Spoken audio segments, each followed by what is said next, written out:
25वीं पुतली के द्वारा राजा भोज महाराज विक्रमादित्य के गुणों को जानकर हर्षित हुए और उस स्थान से अपने महल की ओर रवाना हो गए।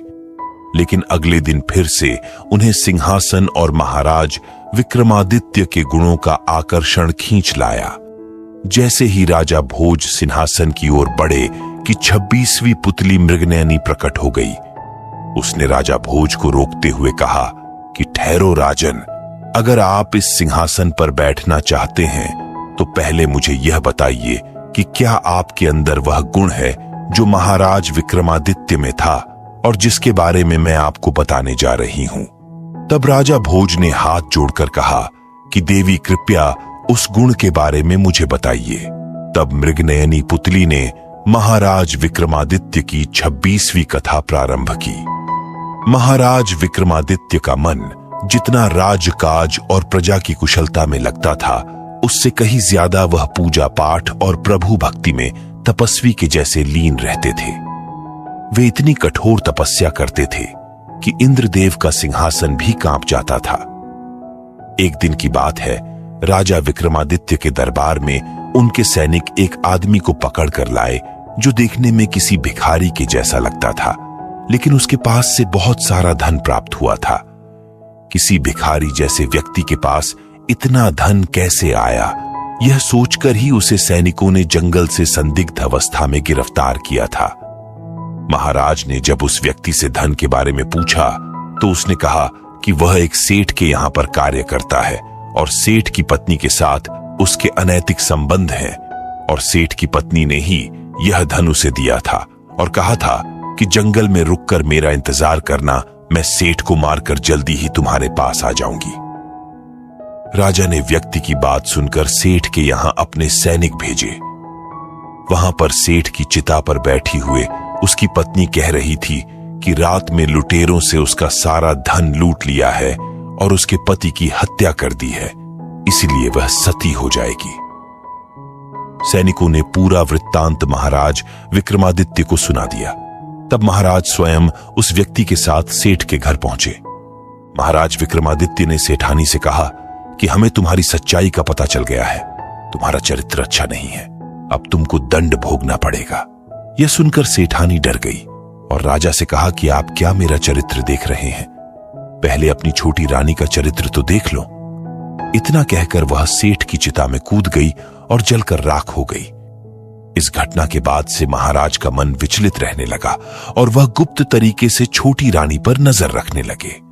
एक रात छोटी रानी ने सोचा कि सभी सो रहे हैं और वह उठकर महल से थोड़ी दूरी पर एक साधु की कुटिया में चली गई। राजा भी उसके पीछे पीछे आ गए और जैसे ही उन्होंने कुटिया से झांक कर देखा तो दंग रह गए।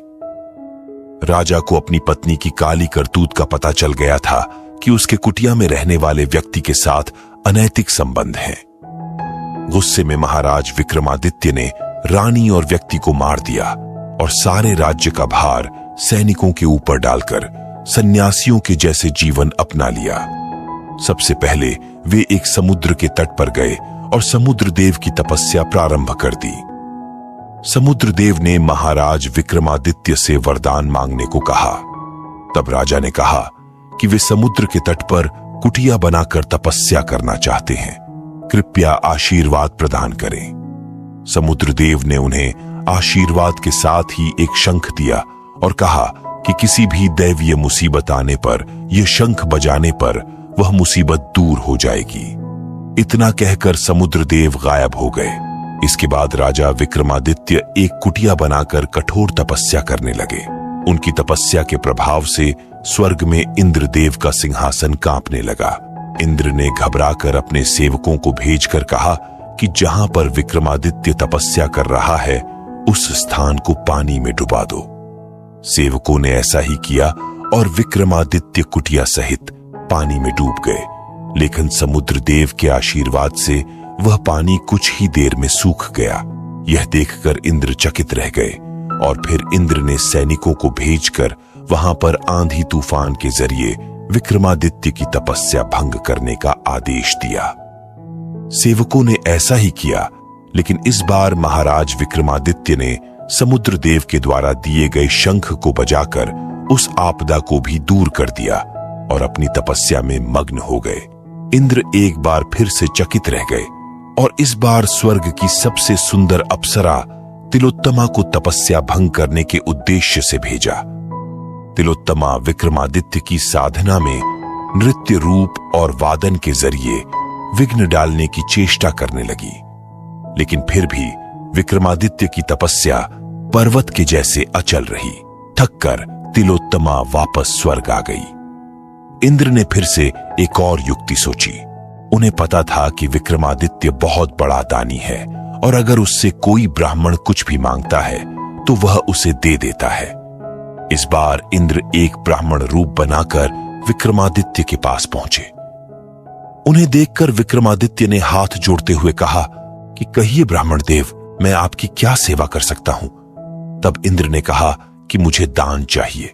विक्रमादित्य ने कहा कि जो भी मेरे पास है और आप उसमें से जो मन हो वह मांग लीजिए। तब इंद्र ने कहा कि तुम अपनी तपस्या का सारा फल मुझे दान में दे दो।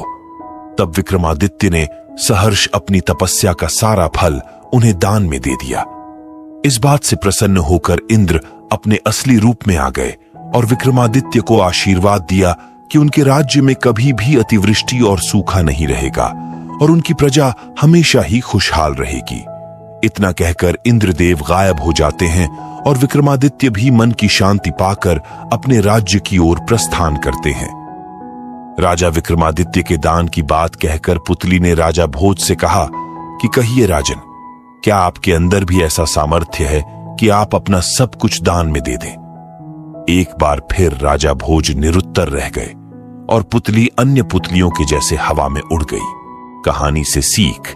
इस कहानी से यह सीख मिलती है कि हमें किसी भी परिस्थिति में डरना नहीं चाहिए, बल्कि उस परिस्थिति का साहस और धैर्य के साथ सामना करना चाहिए।